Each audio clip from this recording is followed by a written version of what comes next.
Voilà, ici, je vais expliquer ici les fondements, je veux dire, basiques, hein, les fondements basiques. Je ne vais pas aller au détail parce que je ne suis pas, je veux dire, ni politologue, ni légaliste, ni co-caisse, mais je vais tout simplement, je vais dire, hum, allez, de manière basique pour expliquer à certaines personnes, je veux dire, euh, ce qu'une démocratie moderne euh, possède en général comme pouvoir et que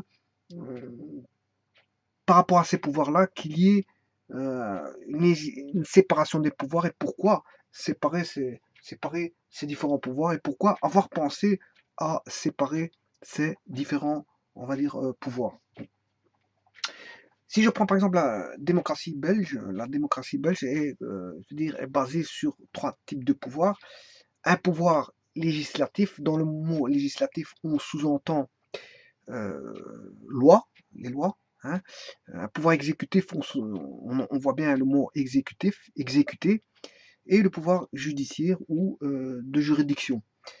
Euh, voilà, il faut savoir que la Belgique a été créée en 1830, qu'en 1815, bon, Napoléon a perdu la guerre contre la coalition anglaise, constituée de tous les pays que, euh, on va dire, je sais plus comment son nom, Napoléon, voilà, que Napoléon avait Napoléon a frappé sur l'Autriche, l'empire austro-hongrois, il a frappé sur, voilà, il y a eu la campagne d'Espagne, il y a eu voilà, différentes guerres contre les Prussiens, contre les Anglais, contre les Russes, la campagne de Russie, etc., etc.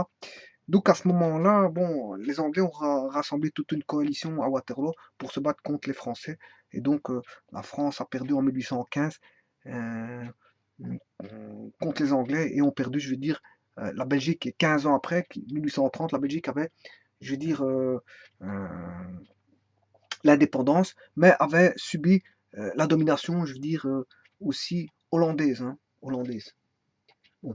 Maintenant, quand on entend pouvoir, qu'est-ce qu'on sous-entend par pouvoir? Ben, on sous-entend avoir la capacité de, avoir la possibilité de. Pouvoir est pas loin de possibilité. C'est-à-dire que soit on délègue des possibilités, ou on s'attribue des possibilités, ou des possibilités de cheminement auxquelles on n'aurait aucun, aucun, aucune obstruction vis-à-vis d'un cheminement possible par rapport on va dire, à une réalisation possible. Voilà. Si on a un cheminement qui est possible par rapport à une réalisation avec euh, aucune obstruction, eh bien là, à ce moment-là, quand on a affaire à ça, on a affaire à ce qu'on appelle un pouvoir. Par exemple, si je prends un exemple, dans une école, les professeurs ont un pouvoir, on leur a attribué un pouvoir par rapport aux élèves et ils s'attribuent, je veux dire, bien sûr par rapport à des règles établies, enfin, parce que bon, le pouvoir, il ne suffit pas de faire n'importe quoi non plus. Hein. Le pouvoir, c'est toujours par rapport à des règles établies, je veux dire, par rapport à autrui, pas par rapport à soi-même, parce qu'à ce moment-là, c'est autre chose. Ça, on s'attribue ce qu'on veut, là, c'est autre chose. Mais le pouvoir par rapport à des règles établies par rapport à une communauté, ben, je veux dire, là, à ce moment-là, le pouvoir doit suivre la personne par laquelle on lui a attribué un certain pouvoir doit suivre les règles dictées par rapport à une communauté qui lui ont attribué un pouvoir. Voilà. Donc on va dire que c'est une structure pyramidale. Ceux qui sont au-dessus attribuent un pouvoir à ceux qui sont en bas et ils ont une certaine forme de pouvoir. Bon. Par exemple, si je prends hum, aux élections, du jour au lendemain, une personne peut avoir un certain pouvoir. Pourquoi? Par exemple, euh, euh, si quelqu'un est sélectionné en tant que président de bureau de vote, à ce moment-là, il a un certain pouvoir. Et donc, il doit suivre certaines règles établies. Et donc, il pourra avoir un certain pouvoir par rapport à d'autres personnes pour montrer certaines choses ou leur déléguer certaines choses, leur prendre des décisions par rapport à certaines choses. Donc, il aura un certain pouvoir. Voilà. Bon, le pouvoir, on trouve généralement avec lié à la notion de responsabilité. Hein, on aura un pouvoir dans quelqu'un qui a un pouvoir dans une entreprise, un pouvoir décisionnel, mais il a certaines, je veux dire, par rapport à ces décisions qu'il va prendre, responsabilités qu'il devra, parce que si le pouvoir a mal pris en considération certaines voies à suivre à ce moment-là, il pourra se tromper, et s'il se trompe, il est responsable de ses, on va dire, de ses bourdes. De ses bourdes. Voilà. Ceci étant dit, on retrouve pas mal de pouvoirs. Par exemple, qui a du pouvoir? Ben, quelqu'un qui a une habitation avec, je veux dire, avec on va dire, des terrains, ben, il a des pouvoirs, il peut jouir de ces terrains et il a des pouvoirs sur ces terrains, sur son habitation. Voilà. Il ne fera pas rentrer qui veut chez lui, par exemple. Hein. Il ne va pas permettre à n'importe qui de, euh, de rentrer dans son espace qui lui appartient en tant que propriétaire. Donc quelqu'un qui est propriétaire, il a un certain pouvoir par rapport à ça, à son domaine, à son, voilà, à sa zone habitable, etc., etc. Bien sûr, sa zone habitable pour laquelle il jouit, c'est-à-dire ce qui lui appartient. Il aura un pouvoir par rapport à ce qui lui appartient. Bon, maintenant, s'il ne paye pas, à ce moment-là, il y a un autre pouvoir qui va venir contre ce pouvoir. C'est-à-dire, bon, il y aura des huissiers qui viendront, on va dire, là, on a un pouvoir qui va venir rentrer dans sa zone d'habitation de force. Fatalement, il y a la force de loi.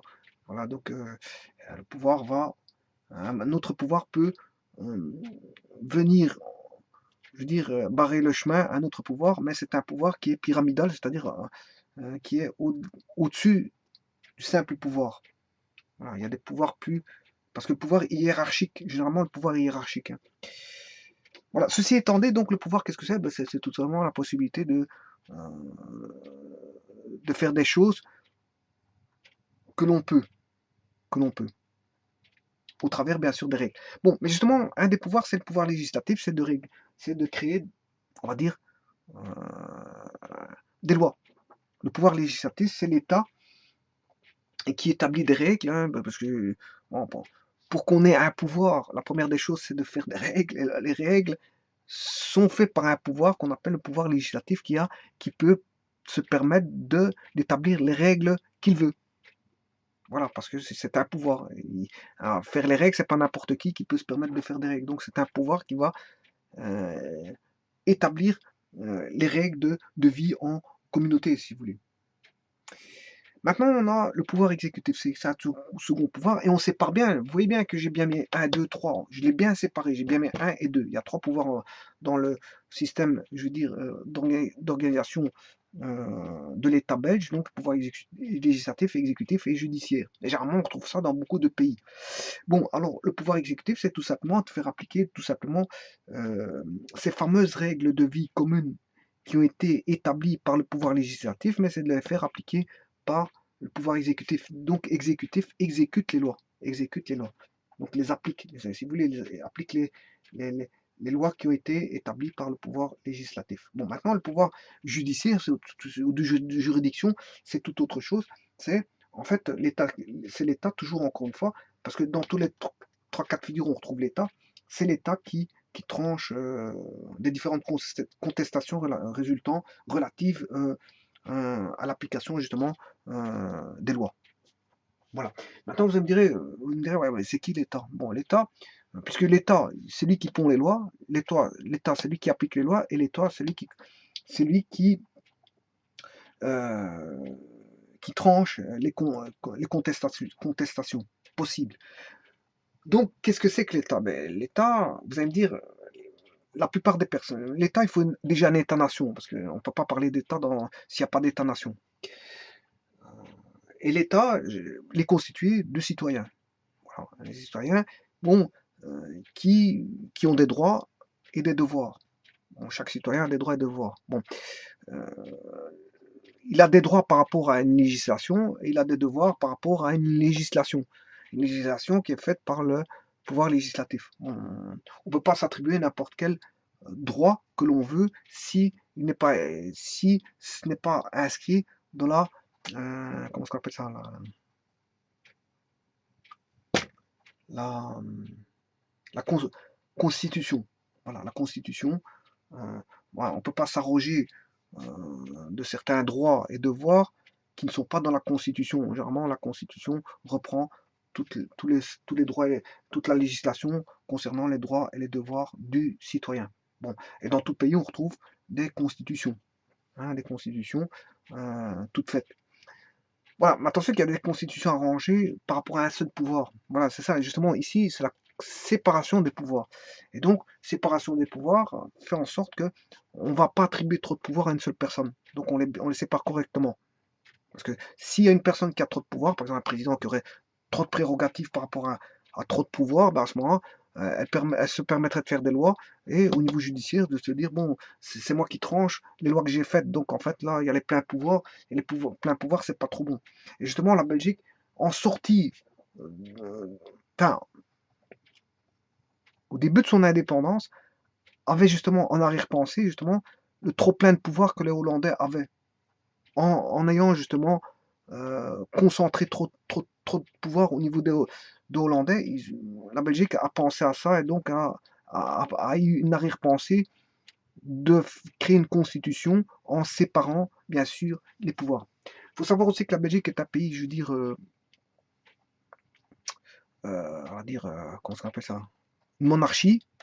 Voilà, c'est une monarchie, donc on a peur justement de concentrer tous les pouvoirs par rapport à une seule personne qui serait le roi. Bon, voilà, et voilà. Donc, dans ces cas-là, on sépare les pouvoirs pour essayer d'avoir ce qu'on appelle une, euh, une bonne marche de fonctionnement de l'État démocratique. Démocratique. Bon. Vous allez me dire, ouais, mais qu'est-ce que c'est que l'État? Ben, l'État, il a plusieurs définitions. Sur le plan, il a une définition sociologique, organisationnelle et juridique. Bon.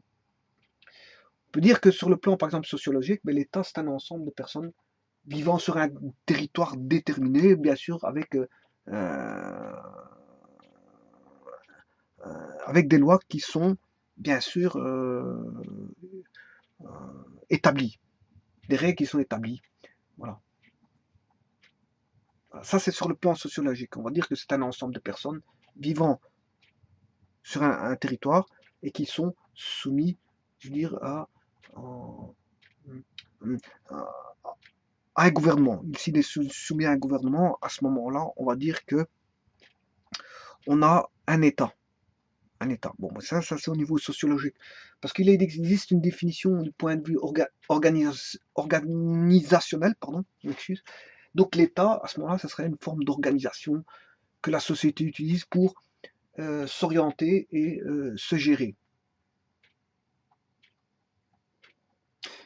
On va dire que l'État, c'est aussi, va désigner aussi un ensemble de personnes qui acceptent de s'imposer un ordre. Donc, vous voyez, il y a la notion d'ordre, de pouvoir, qui, de soumission de pouvoir, d'ordre, édicté par des règles établies. Voilà, et ça c'est au niveau organisationnel. Maintenant, il y a une troisième définition de l'État qui est au niveau juridique. L'État peut être considéré comme l'ensemble des pouvoirs d'autorité et de contraintes collectives, si vous voulez, que la nation possède sur les citoyens et les individus en vue de faire prévaloir ce qu'on appelle, je veux dire, des règles spécifiques d'État. Voilà, ceci étant dit,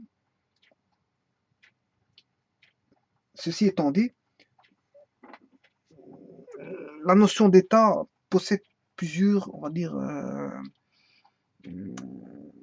plusieurs définitions, suivant qu'il est d'ordre sociologique, organisationnel ou juridique, si vous voulez. Alors, donc, vous voyez que concentrer trop les pouvoirs par rapport à une seule personne fera en sorte qu'il y aurait l'abus de pouvoir. L'abus de pouvoir. Voilà. Et l'abus de pouvoir peut ramener l'excès de zèle peut ramener à de l'abus de pouvoir. Hein. L'excès de zèle constitue un abus de pouvoir. L'excès de zèle constitue un abus de pouvoir. Ceci étant dit, bon, le pouvoir, qui peut avoir du pouvoir, ben, c'est toutes les personnes pour lesquelles on a attribué une hiérarchie, a attribué un pouvoir.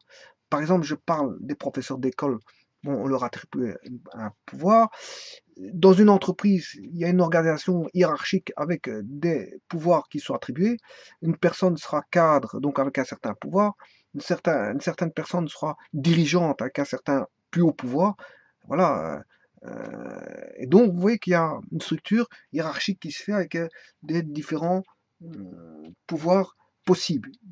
Pouvoirs de toutes sortes. Hein. Il existe des pouvoirs de toutes sortes, des pouvoirs décisionnels, pouvoirs d'autorité, pouvoirs euh, voilà, les pouvoirs, il en existe de différentes sortes. Bon, sachez que la police possède un pouvoir. Elle est mandatée par l'État pour, justement, un policier, on lui attribue un pouvoir, et elle est mandatée par l'État pour, on va dire, pour interagir par rapport à des ordres donnés par un pouvoir de juridiction. Voilà. Alors maintenant, donc ça, la police peut avoir un certain pouvoir. Tout ce qui est juge, magistrat, etc., peuvent avoir un certain pouvoir. Tout ce qui est les politiciens, hommes politiques peuvent avoir un certain type de pouvoir. Et bien sûr, un président de la République ou encore un roi peuvent avoir un certain pouvoir d'État voilà, qui est très élevé par rapport à la structure hiérarchique, si vous voulez, euh, voilà, d'un État. Le président, on le retrouve tout au-dessus, voilà, du sommet de la pyramide d'État, que ce soit président ou roi. Bon, mais justement, on demande de séparer les pouvoirs pour que la personne soit, pour que l'État fonctionne de manière correcte, de manière démocratique, et pour avoir un État de fonctionnement démocratique, si vous voulez. Donc, pour ne pas qu'il y ait trop de pouvoir qui soit, je veux dire, trop concentré vis-à-vis d'une seule personne. Alors, donc la séparation des pouvoirs va consister justement à empêcher que ces trois fonctions ne soient, on va dire, remplies que par les mêmes instances. Par les mêmes instances. Et donc, on va bien les séparer. Hein. On va pas avoir qu'un seul pouvoir qui possède tous les pouvoirs possibles et imaginables, mais on va dire, voilà. Est-ce que le pouvoir c'est bien ou c'est pas bien? Bon, généralement, quand on voit des légendes, certaines personnes ont essayé d'avoir un pouvoir, soit un pouvoir magique ou un pouvoir autre, pour essayer, pour avoir, je veux dire, une possibilité qui dépasse tout entendement. Voilà, donc ici, bon, c'est pour ça que le pouvoir, il faut pouvoir le disséquer et le partager et faire en sorte qu'il ne s'entremélange pas et qu'il n'ait pas euh, voilà, qui ne s'entremélange pas et qui ne soit pas, je veux dire, euh, le fruit que d'une seule personne ou d'un seul pouvoir. Voilà, donc ici, pour séparer les pouvoirs, pour avoir une séparation des pouvoirs et donc faire en sorte que les fonctions ne soient pas remplies par les mêmes instances, dans la Constitution, bien sûr, on va prendre des dispositions euh, qui vont garantir justement cette division, cette séparation des pouvoirs. Bien sûr, cette séparation des pouvoirs entre les exécutants de l'État et celle de la puissance de l'État. Bon, comme je vous l'ai dit, historiquement, la séparation des pouvoirs s'est justifiée par la volonté on va dire, de restreindre ce qu'on appelle l'absolutisme royal, c'est-à-dire que d'avoir trop de pouvoir au niveau du roi. Voilà. Hein, parce que la Belgique, quand elle est née directement, c'était une monarchie. La Belgique est née a eu son indépendance et a été décrétée comme étant de statut euh, de monarchie, bien sûr, monarchie constitutionnelle. Voilà.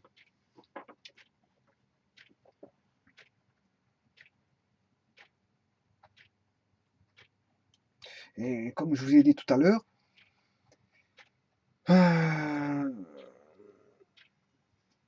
ceux qui ont rédigé la première constitution, euh, bien sûr, au début de la création de l'État belge, il y avait des luttes politiques entre, bien sûr, les catholiques, bon, les catholiques, on retrouve les catholiques, hein, c'est-à-dire les religieux, les catholiques, et les libéraux. C'était une lutte intestine entre les catholiques et les libéraux.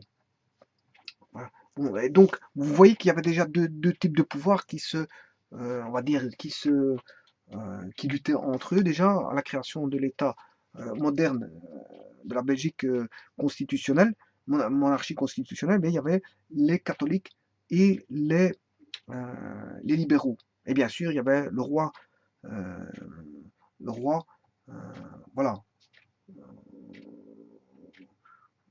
voilà, il y avait le pouvoir du roi, le pouvoir et le pouvoir des partis politiques.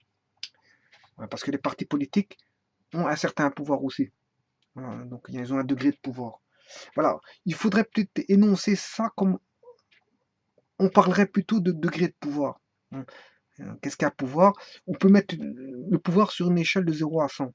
Voilà, par exemple, le policier possède X pourcentage de pouvoir, voilà, un magistrat Y pourcentage de pouvoir, un président de la République Z pourcentage de pouvoir, et vous comprendrez que logiquement, un président de la République a plus de pouvoir que qu'un magistrat, ou voilà. Mais logiquement, le président de la République a ses propres fonctions, que le magistrat a ses propres fonctions. Donc il ne faut pas mélanger ces diverses fonctions. Mais on peut voir qu'un président, un roi, par exemple, un roi d'un certain pays, peut, on va dire, avoir une main mise sur un président de la République pour faire libérer, par exemple, un prisonnier. Donc, ils ont court-circuité, si vous voulez, la magistrature pour faire libérer une personne, hein, par dirigeant interposé. Donc, vous voyez que là, il n'y a plus d'indépendance, si vous voulez, de la justice, parce que la justice a été court-circuitée par... voilà. Et c'est vrai que mettre un certain degré de pouvoir de 0 à 100, oui, un président de la République a plus de pouvoir qu'un magistrat, fatalement, comme je viens de l'expliquer, hein, parce que dans certains pays, bon, quand un roi va rencontrer un président de la République pour faire sortir un détenu, mais là, vous comprendrez que on a court-circuité la juridiction. Et donc, là, fatalement, c'est... Bon, il n'y a pas de séparation de pouvoir dans ce cas-là. On a court-circuité de manière peut-être exceptionnelle, c'est pas tout le temps, mais de manière exceptionnelle, on a court-circuité, je veux dire, le pouvoir de juridiction. Mais sachez que c'est vrai que ça ne va pas. On a peut-être de 0 à 100, une échelle de pouvoir de 0 à 100, mais il ne faut pas mélanger, si vous voulez, les pouvoirs. Le pouvoir de le pouvoir d'un roi ou le pouvoir d'un président ne doit pas être en corrélation avec le pouvoir d'un juge, voilà, ou d'un magistrat, ou peu importe. Voilà.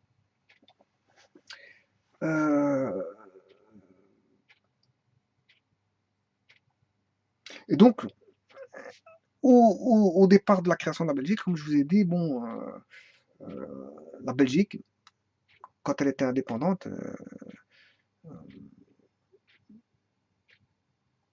ils avaient encore à l'esprit, si vous voulez, ils avaient en arrière-pensée, si vous voulez, l'injustice dont s'étaient rendus coupables les Hollandais, de par justement l'excès de pouvoir concentré par une seule personne. Donc ils ont pensé à ça, à l'indépendance, de faire une constitution et de faire une séparation des pouvoirs. Quoique la séparation des pouvoirs, on retrouve dans beaucoup de pays. Hein. Je veux dire, c'est pas propre. C'est propre, logiquement, c'est propre aux démocraties, mais je veux dire, voilà, la démocratie doit séparer ses pouvoirs, mais c'est normalement l'ONU a des cadres spécifiques concernant, je veux dire,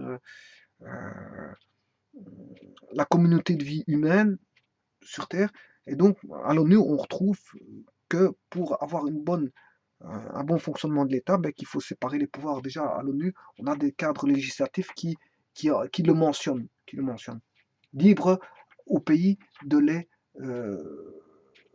suivre ce que l'ONU, je veux dire, prétend ou pas.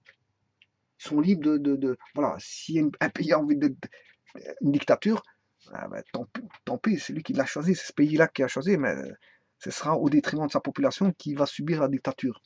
Mais l'ONU dit que c'est pas bon la dictature, c'est mieux d'être un État démocratique, mais bon, on retrouve des États autoritaires bon, qui ne suivent pas forcément les règles euh, euh, de la démocratie. Bon, c'est libre à ce pays de faire subir à sa population. Normalement, on peut pas, mais bon, c'est comme ça. Bon, sachez que il existe différents types de pays, hein. Il y a les pays autoritaires. Parfois, ça dépasse l'autoritarisme. On peut avoir du fascisme. On peut avoir voilà, des pays euh, intégrés, avec un pouvoir intégriste, hein, dire que, voilà, où le pouvoir religieux prend, on va dire, le pouvoir religieux prend le dessus sur voilà, le pouvoir intégriste. Mais intégriste, on peut être aussi intégriste religieusement, mais on peut être intégriste de manière aussi politique. Hein. Voilà, politique et aussi au niveau, voilà, on peut avoir de l'intégrisme politique. L'intégrisme, ça existe aussi. On n'a pas que l'intégrisme religieux. Hein. On va façonner les choses pour que, je veux dire, on, on cadre sa mainmise de manière à ce que. Mais l'intégrisme politique, je l'appelle autoritarisme. Hein. Voilà, je veux l'appeler autoritarisme. Si ce n'est que l'intégrisme religieux, bon, on supplante le mot intégriste religieux, c'est pour dire qu'on a affaire à un pays autoritariste, autoritariste, autoritarisme, mais à consonance religieuse. Alors qu'il y a des pays qui sont autoritarisme à consonance politique, et donc ils sont tous les deux intégristes. Hein. Que ce soit le fascisme c'est aussi de l'intégrisme, une forme d'intégrisme. Voilà, le fascisme, tout ce qui est en relation avec le fascisme. Voilà. Et aussi une forme d'intégrisme et donc un, un excès de pouvoir. Un excès de pouvoir. Voilà. Et l'excès de pouvoir n'est pas très bon, comme on a connu des dictatures dans le monde qui ont fait fi des lois humaines et qui ont sombré dans parce que qui ont sombré, je veux dire, parce que quand on a un autoritarisme, ça veut dire qu'on a les pleins pouvoirs, mais que les pouvoirs vont être, je veux dire, euh, faire en sorte que au niveau judiciaire, il n'y a aucune contestation. Donc vous êtes coupable. Si vous êtes contre le pouvoir, vous serez coupable si vous êtes considéré contre le pouvoir. Bon, bien sûr,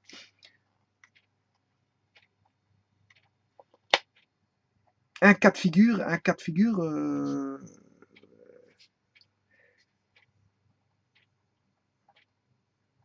bon, et certains pays, on va dire,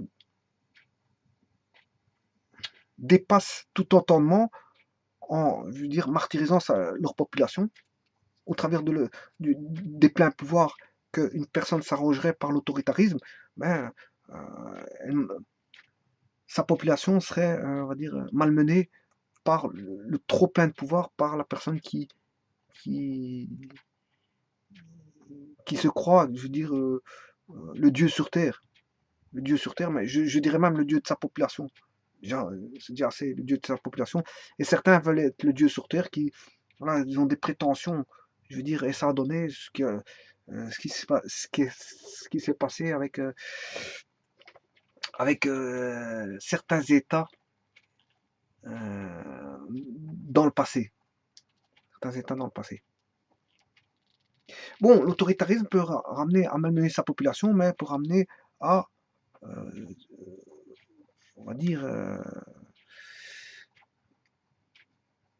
à ce que sa population soit plus que malmenée et maltraitée. Hein. Ils peuvent subir les affres de la mort. Hein. Les affres de la mort.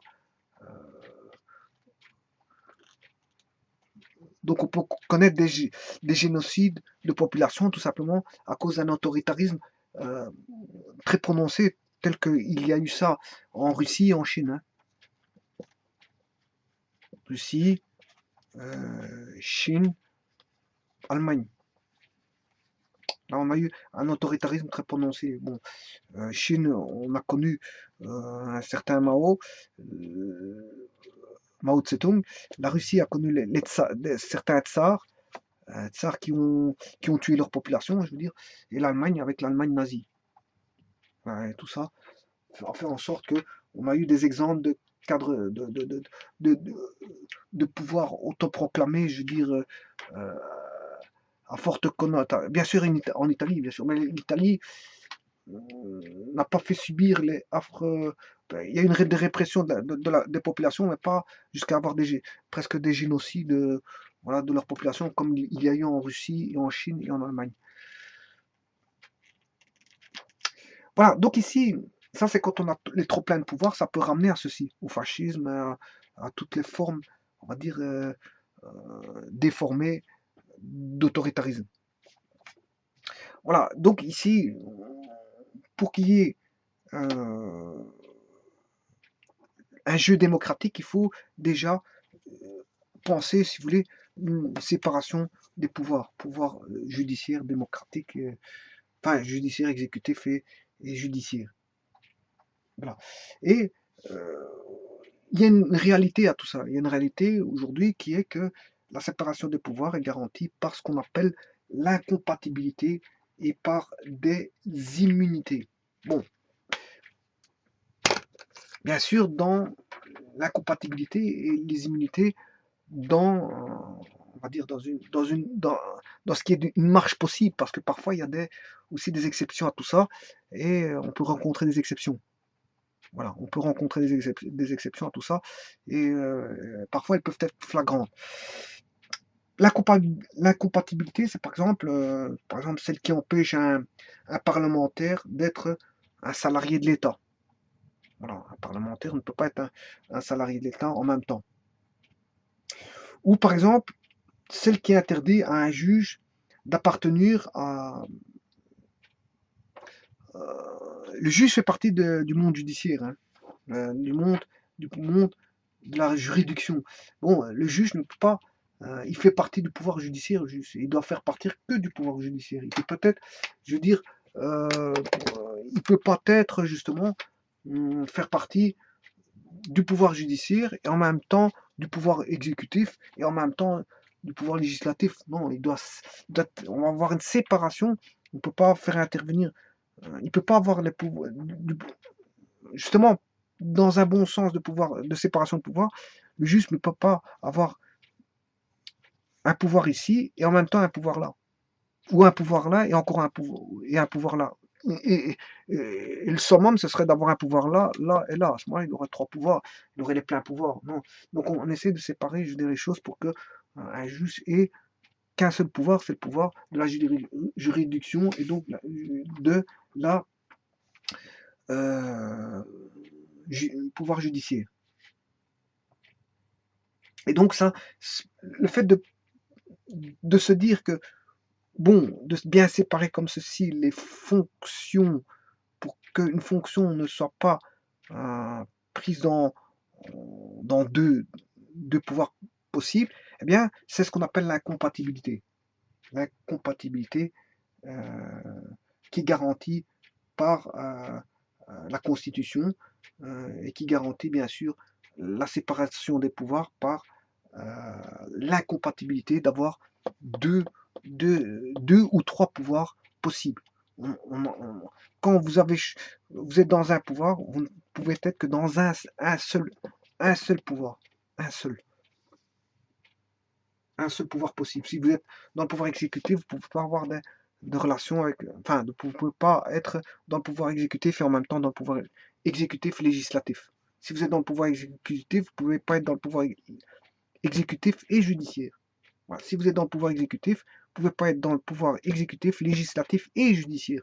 Donc voilà, il y a l'incompatibilité. Vous ne pouvez pas avoir une fonction dans un pouvoir déterminé, ne peut la Constitution garantit le fait que si vous avez un pouvoir dans un domaine particulier des trois domaines ici, eh bien, vous ne pouvez pas.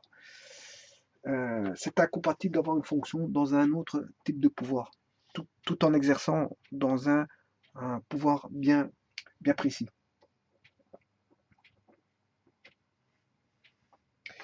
Alors, l'immunité,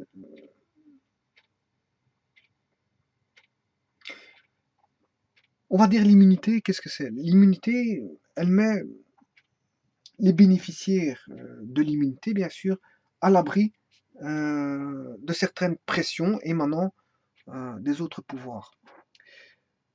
Par exemple, logiquement, quand on a des votes, on a des élections, hein, quand les citoyens doivent aller voter. Sachez qu'en Belgique, il y a les trois types de vote. Hein. Il y a il y a les communales. On vote pour les communales, pour les provinciales, bien sûr, et on vote pour les européennes. Alors, on a trois types de vote. Donc, on peut voter pour élire des personnalités communales, pour élire des personnalités, si vous voulez, à la province, donc provinciale, et bien sûr, on peut avoir les européennes. Bon, maintenant, on peut avoir les trois votes en même temps, c'est arrivé. Bon, là, on peut avoir le même jour le vote des communales, des provinciales et des européennes, comme on peut avoir la séparation communale, provinciale à une date bien précise, et les européennes, je veux dire, à une autre date.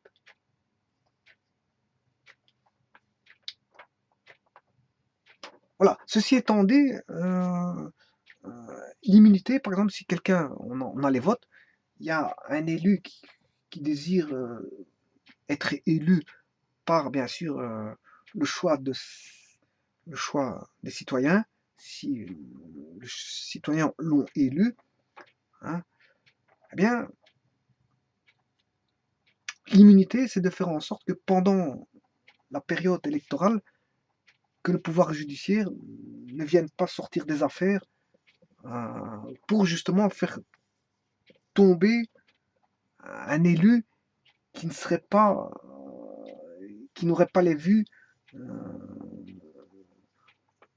d'un pouvoir judiciaire ou un parti politique, d'une personne d'un parti politique.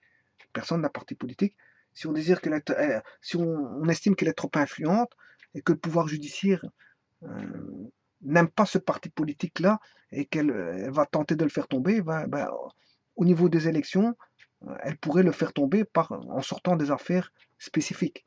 Donc, pour éviter ça, on attribue ce qu'on appelle une immunité, un certain type d'immunité, qu'on appelle une immunité parlementaire. Donc, mais logiquement, la personne est condamnable s'il a fait, enfin, condamnable, non, mais il a passé au tribunal après les élections. Ça, bon, l'immunité, c'est pas à vie. Hein. L'immunité, c'est normalement, c'est pendant une période électorale.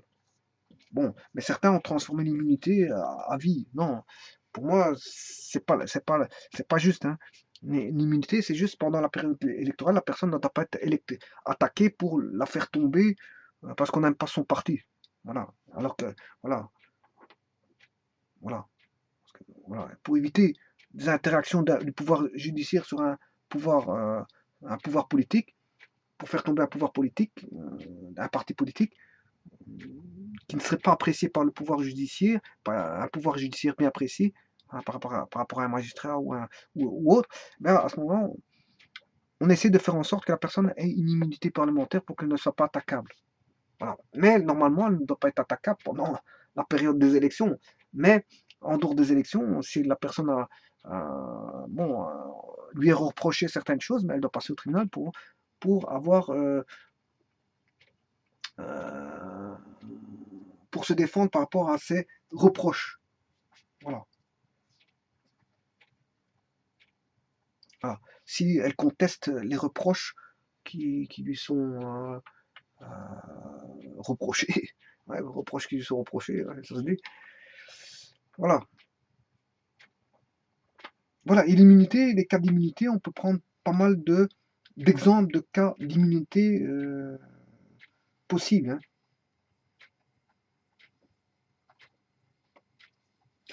Une autre type d'immunité, ce serait pour éviter que on ait, par exemple,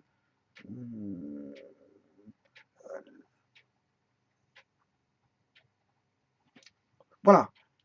En fait, il existe plusieurs cas de types d'immunité possibles. Euh,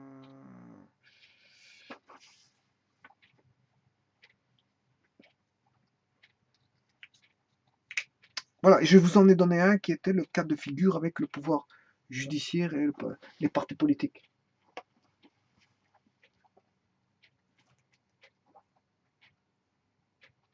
Maintenant, de facto, il y a la séparation des pouvoirs, hein. Je veux dire, il y a bien une séparation entre ce pouvoir-là et ce pouvoir-là. Mais ça ne veut pas dire que pour autant il n'exclut pas, si vous voulez, l'existence d'une collaboration entre, entre deux autres pouvoirs. La consultation entre deux autres pouvoirs. Euh, on va dire pour des raisons, on va dire relatives à l'efficacité. Ouais, bon, rien n'empêche de chercher une efficacité en ayant des consultations ou je dirais même des comment on appelle ça de consultation, de collaboration, je veux dire entre pouvoirs. Il peut y avoir une collaboration, il y a pas de problème, du moment qu'il y a une séparation des pouvoirs, mais il peut y avoir une collaboration entre les pouvoirs.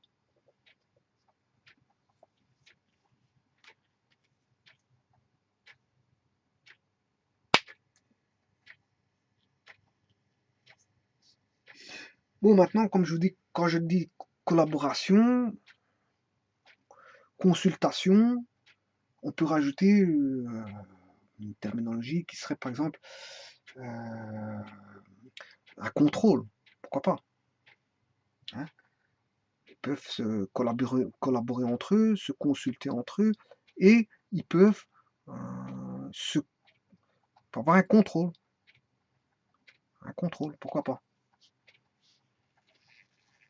Et justement, une bonne démocratie va faire en sorte qu'on a une bonne marche de tous ces pouvoirs. Et ces pouvoirs-là, justement, auront un retentissement démocratique, plus il y aura, on va dire, du contrôle, de la supervision, de la consultation, de l'organisation, de la collaboration. Voilà, toutes ces terminologies-là qui font en sorte que ces pouvoirs-là vont très bien fonctionner entre eux. Voilà. Donc, ces pouvoirs vont travailler dans un esprit on va dire de partage,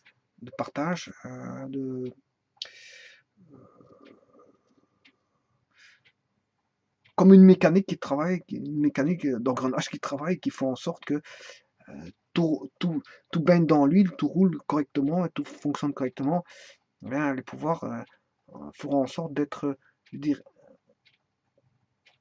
interconnectés, hein, les pouvoirs sont interconnectés entre eux, mais avec une séparation, on va dire, de facto des différents types de pouvoirs.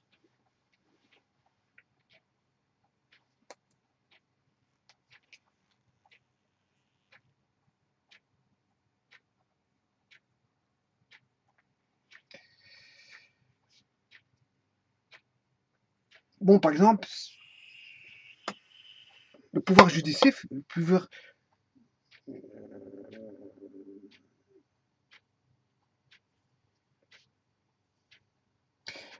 par exemple, si je prends le pouvoir judiciaire, il peut refuser d'appliquer, euh, le pouvoir judiciaire peut refuser d'appliquer des arrêtés, euh, bien sûr des arrêtés provenant du pouvoir exécutif, qui seraient considérés par le pouvoir judiciaire comme non conformes aux lois. Non conformes aux lois, c'est-à-dire non conformes aux lois, c'est-à-dire soumis par le pouvoir législatif. Et il peut même condamner le pouvoir l'exécutif, si vous voulez, à des dommages et intérêts. Ouais. Voilà, voilà comment on peut agir, et une bonne machine qui fonctionnerait bien, ben c'est ça, c'est l'interrelation entre tous ces pouvoirs. Le pouvoir législatif, le pouvoir exécutif ne peut pas faire ce qu'il veut, si vous voulez. Il peut avoir un, on va dire un œil du pouvoir judiciaire sur certaines euh, lois à appliquer. Voilà. Mm. Bon, ceci étant dit,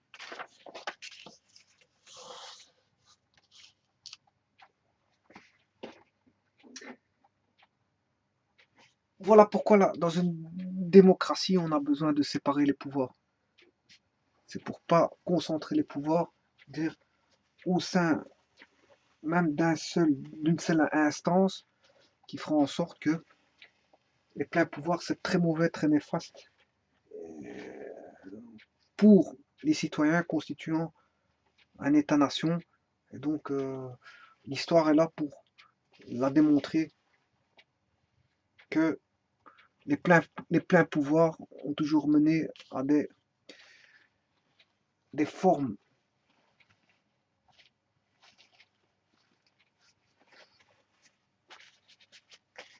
on va dire,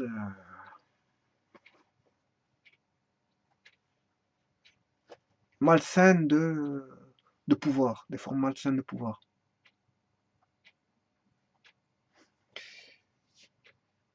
Voilà,